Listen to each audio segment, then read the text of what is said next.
Hello, I'm Michael J., pastor at Raysville Friends Church.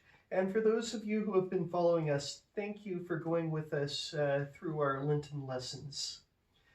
We have followed Jesus' journey to the cross as depicted by the Gospel of John. And now I will read from John 19, starting with verse 38. After these things, Joseph of Arimathea, who was a disciple of Jesus through a secret because of fear of the Jews, asked Pilate to take away the body of Jesus.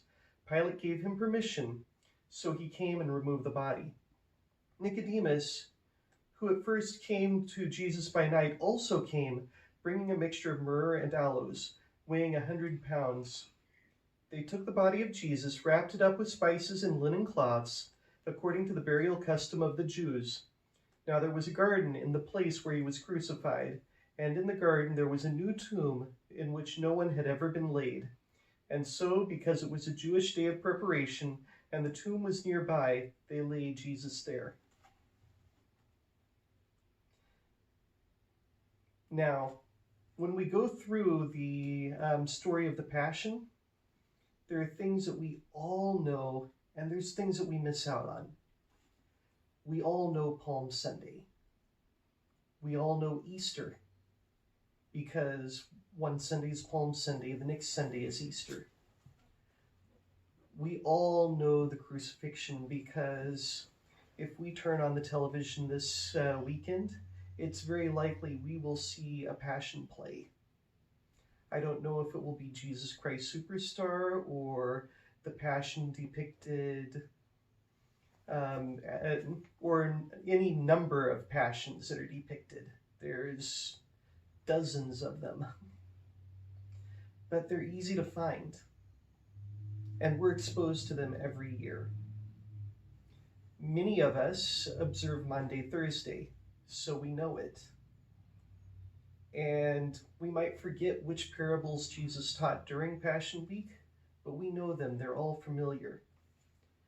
There is one day, though, of the Passion that we miss. We miss Saturday.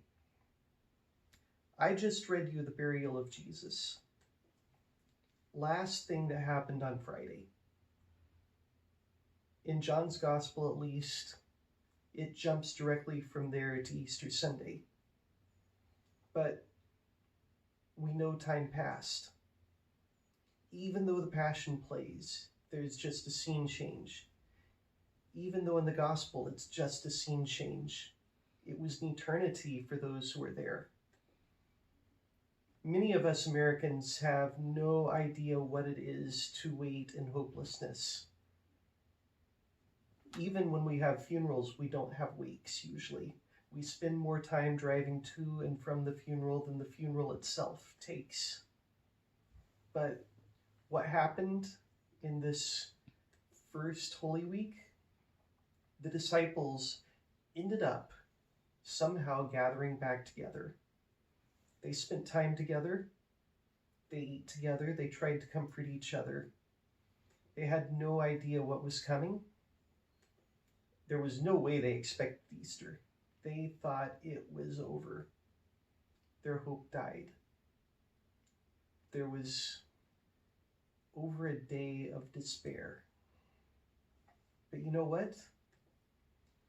In one sense, we have an advantage we've never had before. We all know what it is to wait. We all know what it is to be afraid and feel hopeless. I mean, this Holy Week, we've all been waiting and feeling a little hopeless. This is a picture of what the disciples must have been feeling. But there is good news both for them and for us. We might not see hope. We might not see redemption. We might not see resurrection. But the Christian faith teaches us resurrection is coming. Redemption is coming. Things will get better. And God is always merciful.